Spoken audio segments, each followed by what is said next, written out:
بسم اللہ الرحمن الرحیم۔ السلام علیکم۔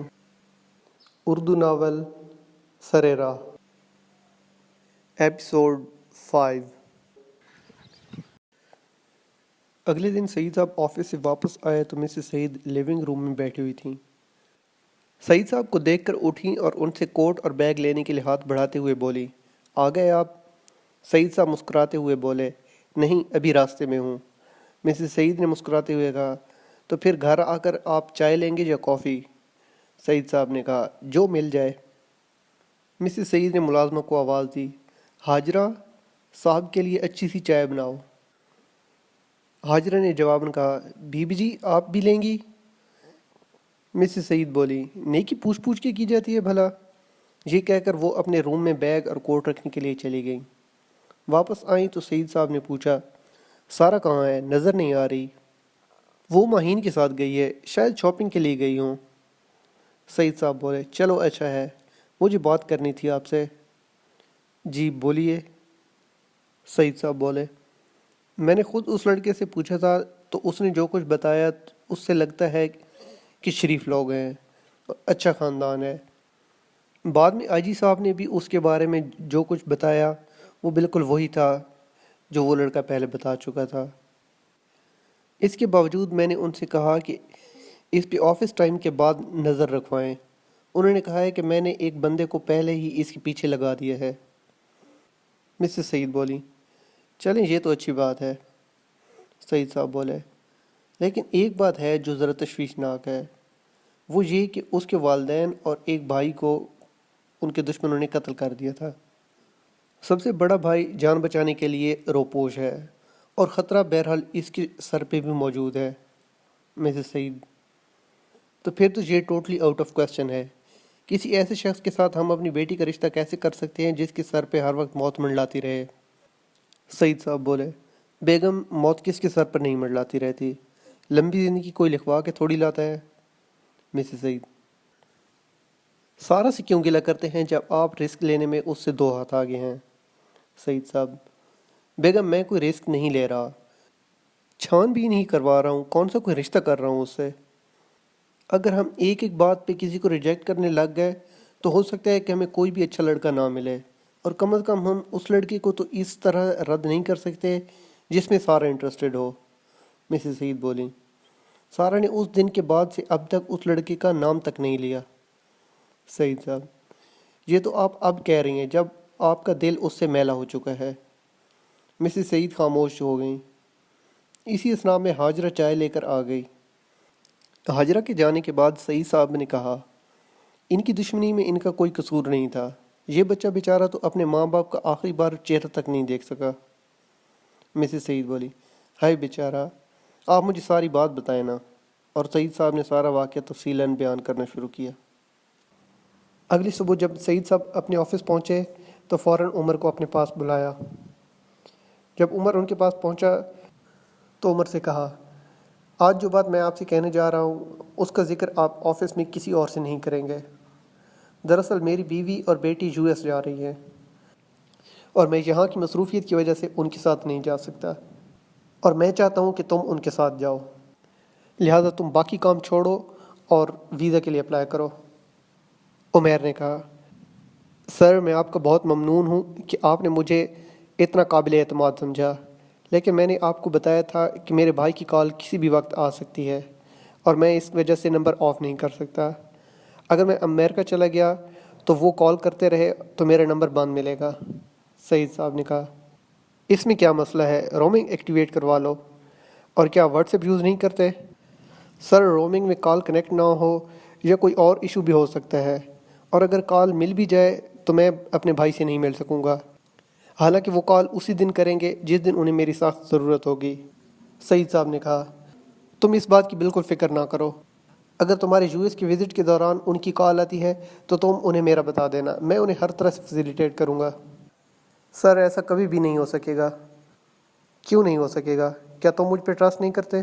سر میں تو آپ کو ٹرسٹ کرتا ہوں لیکن میرے بھائی آپ پہ ٹرسٹ نہیں کریں گے، اور اس کے علاوہ ایک اور پرسنل ریزن بھی ہے۔ سعید صاحب نے کہا، بیٹا آفس میں بیٹھے کسی اور لڑکی یا لڑکے کو میں یہ آفر دوں تو وہ خوشی سے پھٹ جائے گا، اور تم ہو کہ بہانے تراش رہے ہو۔ عمر نے سوچا کہ اگر انہوں نے جاب سے نکال دیا تو نہ ہی ابیرہ کے قابل رہوں گا اور نہ ہی بھائی کی کال آنے تک زندہ رہوں گا۔ تو اس نے کہا، سوری سر، جیسا آپ کہیں گے میں ویسا کروں گا۔ مجھے ویزا کے پروسیس کا پتہ نہیں، اور شاید ویزا کے لیے تو مہینوں انتظار کرنا پڑتا ہے۔ سعید صاحب نے کہا، ڈرائیور تمہیں ٹریول ایجنسی لے جائے گا، ویزا سے ریلیٹڈ تمام کام وہ سنبھال لیں گے، تمہیں بس ایمبیسی میں انٹرویو دینا ہوگا۔ رہی بات مہینوں لگ جانے کی، تو ہم F1 ویزا کے لیے اپلائی کریں گے، وہ چند دن میں مل جاتا ہے، اور اگر کسی وجہ سے لیٹ ہو بھی گیا تو کوئی ایشو نہیں، تم کچھ دن بعد جا کے انہیں جوائن کر لینا، ان کی فلائٹس نیکسٹ سنڈے کو بک ہیں۔ عمر نے 1 بجے ابیرہ کو کال ملائی۔ ابیرہ نے ریسیو کی تو عمر نے کہا، کیسی ہیں آپ؟ میں ٹھیک ہوں، آپ کیسے ہیں؟ میں بھی ٹھیک ہوں۔ ابیرہ بولی، آج اس وقت کیسے فری ہو گئے؟ محترمہ، آج سیٹرڈے ہے، آج ہمارا ہاف ڈے ہے، اور ویسے میں تو 10 بجے سے باہر نکلا ہوا ہوں۔ ابیرہ نے کہا، اچھا تو آپ پچھلے 3 گھنٹے سے فری ہیں اور میری یاد اب آئی آپ کو؟ ارے ابیرہ صاحبہ، آپ کو کون ظالم بھول سکتا ہے؟ میں آفس سے نکل تو آیا تھا لیکن ایک اور کام سے گیا ہوا تھا، ابھی آ رہا ہوں آپ کے پاس یونیورسٹی تو بتاتا ہوں سب کچھ۔ ابیرہ نے کہا، آپ ابھی نہیں آئیے گا، میں ابھی یونیورسٹی میں نہیں ہوں۔ اچھا تو آپ خود گھومنے کے لیے نکلی ہوئی ہیں؟ ابیرہ بولی، نہیں بابا، میں آپ کو سرپرائز دینا چاہتی تھی، پر آپ سے جھوٹ بھی نہیں بول سکتی۔ اگر گھومنے نہیں آئی ہوئی تو پھر کہاں ہو؟ اور کیسا سرپرائز؟ ابیرہ بولی، یار ہم عبایا لینے آئی ہوئی ہیں، شام کو آپ سے عبایا پہن کے ملنا چاہتی تھی لیکن آپ پہلے ہی فری ہو گئے۔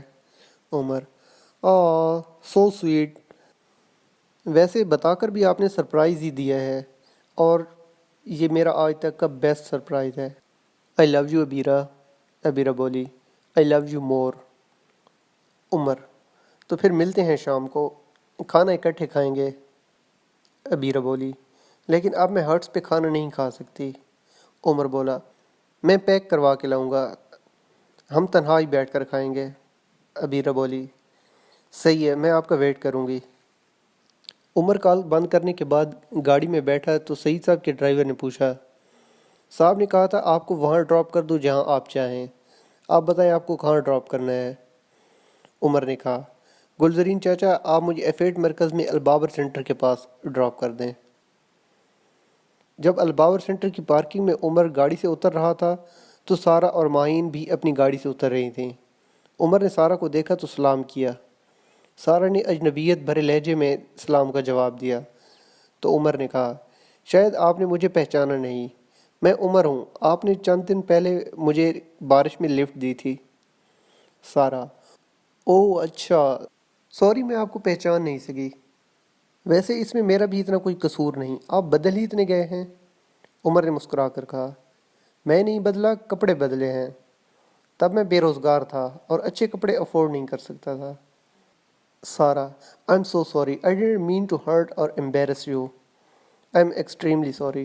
عمر بولا، نہیں مس سارہ، آپ بالکل پریشان نہ ہو، میں آپ کے بارے میں یہ سوچ بھی نہیں سکتا کہ آپ کسی کو ہرٹ کر سکتی ہیں۔ سارہ بولی، عمر صاحب یہ تو آپ کا حسن ظن ہے، ورنہ خطا کس سے نہیں ہوتی۔ پھر سارہ ماہین کی طرف متوجہ ہوئی اور کہا، ماہین یہ عمر صاحب ہیں، بتایا تھا نا آپ کو ان کے بارے میں، اور عمر صاحب یہ میری بیسٹ فرینڈ ماہین مکرم ہے۔ عمر نے کہا، آپ سے مل کر بہت خوشی ہوئی۔ ماہین نے جواباً ایک مسکراہٹ پہ ہی اکتفا کیا۔ عمر نے کہا، مجھے ابھی تک آپ کا شکریہ ادا کرنے کا موقع ہی نہیں ملا، اگر آپ لوگوں نے لنچ نہیں کیا تو لنچ میری طرف سے۔ سارہ نے کہا، عمر صاحب بہت شکریہ، لیکن پھر کبھی، ابھی ہم کچھ دوستوں سے ملنے آئی ہیں، وہ سب بھی ریسٹورنٹ میں ہمارا ویٹ کر رہی ہیں۔ عمر نے کہا، اوہ سوری، آپ لوگوں کا اتنا ٹائم لے لیا۔ سارہ نے کہا، عمر صاحب کوئی بات نہیں، اچھا اب ہم چلتی ہیں، اللہ حافظ۔ عمر نے کہا، اللہ حافظ۔ اپنی دوستوں سے ملنے کے بعد ماہین اور سارہ جب گاڑی میں بیٹھیں تو ماہین نے کہا، یار تم بھی کمال کرتی ہو، یار تم نے اتنی بار اس کو سوری بولا کہ مجھے امبیرسمنٹ ہو رہی تھی، اسے برا لگا تھا تو لگتا رہے۔ سارہ بولی، یار کسی کا دل دکھانا بہت بڑا گناہ ہے۔ ماہین بولی، تم نے جان بوجھ کے تو نہیں دکھایا تھا نا، اور اگر دکھ گیا تھا تو کیا ہو گیا؟ اتنے بھی سینسٹیو نہیں ہوتے یہ لوگ۔ سارہ بولی، یہ لوگ؟ What does that suppose to mean? ہم میں اور ان میں فرق ہی کیا ہے؟ تم اتنی سینسٹیو ہو کہ تم مجھے سوری کرتے نہیں دیکھ سکتی، اور اس سے یہ ایکسپیکٹ کرتی ہو کہ اسے اس کی غربت کا تانا دیکھ کر بھی اسے کچھ فیل نہ ہو۔ کبھی کبھی تو مجھے حیرت ہوتی ہے کہ میری بیسٹ فرینڈ تم ہو۔ ماہین بولی، اس کا دل دکھنے کی تمہیں بڑی فکر تھی، لیکن اب جو تم میرا دل دکھا رہی ہو اس کا کیا؟ سارہ بولی، یار میں تو تمہیں سمجھا رہی ہوں، اور اگر تمہارا دل دکھا ہے تو میں تم سے بھی معافی مانگتی ہوں، معاف کر دو نا ماہین۔ ماہین بولی، میں صرف زبانی کلامی سوری سے نہیں مانتی، میں تو کوئی پینلٹی لگاؤں گی۔ سارہ بولی، جو بھی پینلٹی لگاؤ میں تیار ہوں۔ ماہین، تو یہ بتاؤ، کیا واقعی یہ لڑکا تمہیں نہیں پسند؟ سارہ، یہ کیسی پینلٹی ہے؟ مجھے لگا تھا کچھ کھانے پینے والی پینلٹی لگاؤ گے۔ ماہین، پینلٹی یہی ہے، سچ سچ بتاؤ گی تو معاف کروں گی، ورنہ فل ٹائم ناراضگی۔ سارہ بولی، یار سچ بتاؤں تو اس رات جو حالت اس کی تھی، اگر تم نے دیکھی ہوتی تو تم مجھ سے بار بار یہ نہ پوچھتی۔ گو کہ شکل اچھی ہے، مہذب تھا، بات کرنے کی تمیز تھی، فری ہونے کی کوشش بھی نہیں کرتا، وغیرہ وغیرہ، لیکن اس سے صرف ہمدردی تھی، پیار نہیں۔ پھر مسکراتے ہوئے بولی، لیکن آج جیسا لگ رہا تھا، اس حالت میں ملا ہوتا تو شاید آج ولیمہ ہوتا۔ ماہین بولی، اب تو دیکھ لیا ہے نا اس کنڈیشن میں، یہ بتاؤ کہ سب کچھ اب سلو موشن میں تو نہیں چلتا ہوا محسوس ہو رہا؟ بیک گراؤنڈ میں تتلیاں اڑتی ہوئی اور میوزک سنائی تو نہیں دے رہا؟ سارہ، ارے ڈرامہ کوئین ایسا کچھ نہیں، وہ بس دوست ہو سکتا ہے، اس سے زیادہ کچھ بھی نہیں۔ اور یہ بتاؤ تم نے اسے اپنے حواس پہ کیوں چڑھا رکھا ہے؟ کیا دنیا میں اور کوئی نہیں بچے جن سے میں شادی کر سکوں؟ صرف ایک تمہارا بھائی اور ایک یہ عمر بچے ہیں۔ ماہین بولی، یار تم میرے بھائی سے شادی کرو یا نہ کرو مجھے فرق نہیں پڑتا، لیکن تمہاری لو میرج میں ہونے نہیں دوں گی۔ سارہ، لو جناب، میں جسے بیسٹ فرینڈ مانتی ہوں وہ آستین کی سانپ نکلی۔ وجہ کیوں ہضم نہیں ہوتی تم سے میری لو میرج؟ ماہین بولی، کیونکہ پھر تم مجھے بھول جاؤ گے۔ سارہ، میرا بچہ، تم تو میری جان ہو، تمہیں کیسے بھلا سکتی ہوں؟ اور تمہاری اطلاع کے لیے عرض ہے کہ مجھے عشق وشق پیار ویار سے کوئی دلچسپی نہیں، سب فراڈ ہے، ایک دوسرے کو الو بنا رہے ہوتے ہیں سب۔ ماں باپ بہن بھائی یہ تو پیار کر سکتے ہیں، لیکن باقیوں کو کیا پڑی ہے کہ وہ آپ سے پیار کریں؟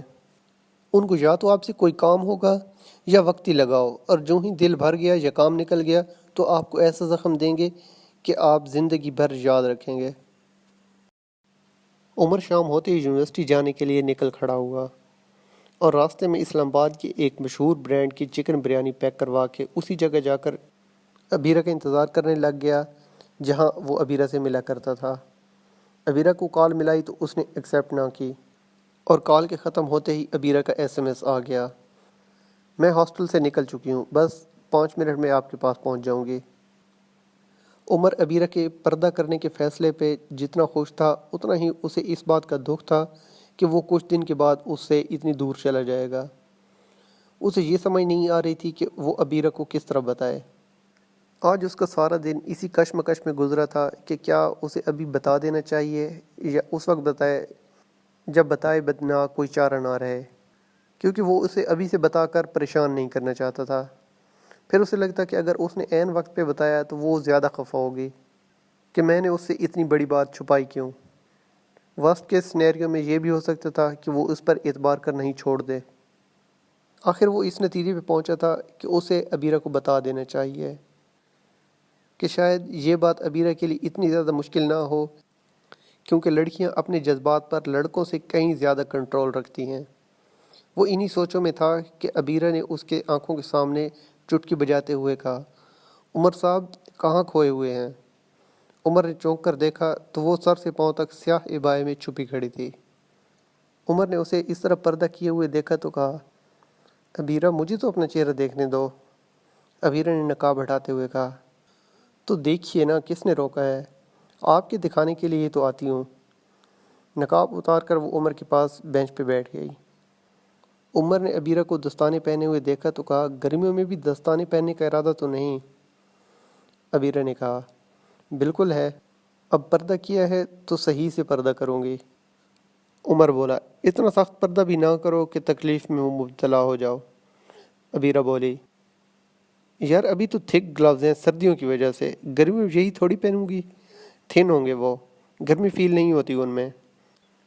عمر نے اپنے گلوز پہنے اور ابیرہ کے دائیں ہاتھ کو اپنے بائیں ہاتھ میں پکڑتے ہوئے کہا، مجھے لگتا ہے اتنے موٹے گلوز پہن کر ہاتھ ملانے سے کچھ نہیں ہوتا۔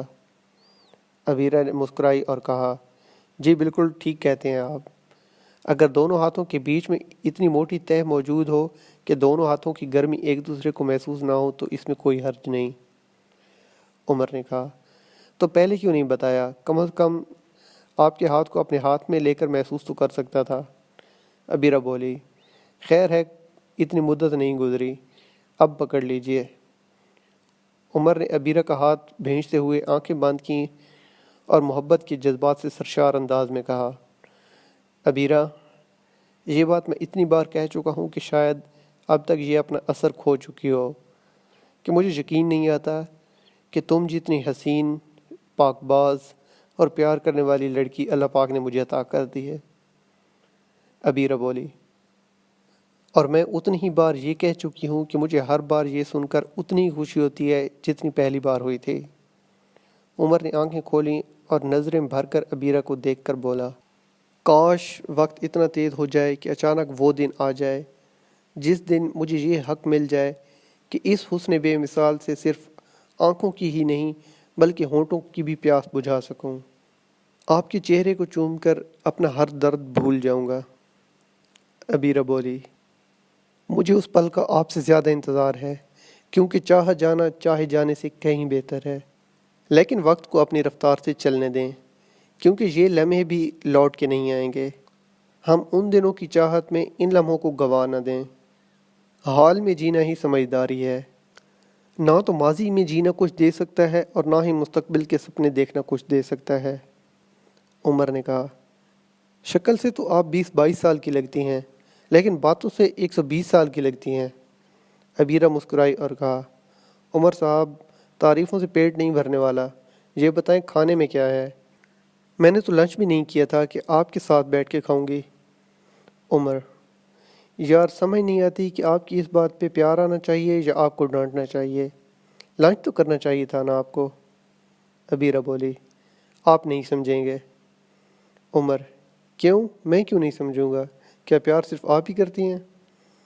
ابیرہ بولی، لڑکی کی پیار کرنے کا انداز اور لڑکے کی پیار کرنے کے انداز میں فرق ہوتا ہے۔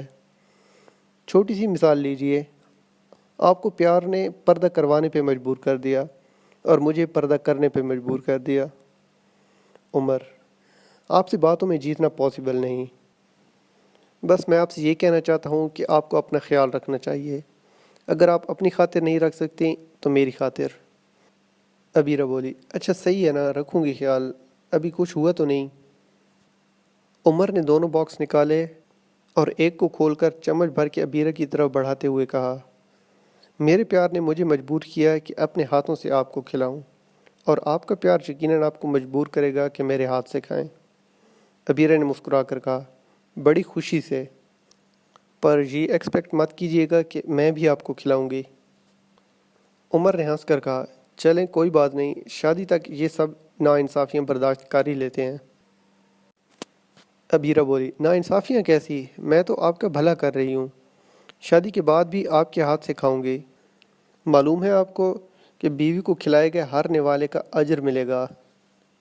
عمر بولا، جی ہاں، یہ حدیث میں نے بھی پڑھی ہے اور مختلف اسکالر کی تشریح بھی، اور کسی تشریح میں یہ نہیں کہا گیا کہ صرف ہاتھ سے کھلائے گئے نوالے کا اجر ملے گا، بلکہ جتنا بھی آپ بیوی کو جو کچھ پرووائڈ کرتے ہیں نان نفقہ، اس سب پہ ہی آپ کو اجر ملتا ہے۔ ابیرہ مسکرائی اور کہا، آپ چپ کر کے بریانی کھلاتے جائیں، بعد میں آپ شاید سمجھ جائیں گے کہ ہاتھ سے کھلانے پر اجر زیادہ ملتا ہے یا نہیں۔ مثلاً کیا یہ کم ہے کہ بیوی آپ کے اس اقدام سے آپ کی تابع فرمان بن جائے؟ عمر بولا، اس میں تو کوئی دو رائے نہیں، اگر اپنے ہاتھ سے کھانا کھلانے سے کوئی تابع فرمان بنتی ہے تو میرا نہیں خیال کہ یہ گھاٹے کا سودا ہے۔ ابیرہ بولی اچھا چلیے اب چمچ مجھے دیجیے، میں آپ کو کھلاتی ہوں۔ عمر نے کہا میں کھا لوں گا، آپ کھا لیں کیونکہ آپ نے تو دوپہر میں بھی کچھ نہیں کھایا۔ ابیرہ نے کہا دیکھا دوپہر میں نہ کھانے کا فائدہ۔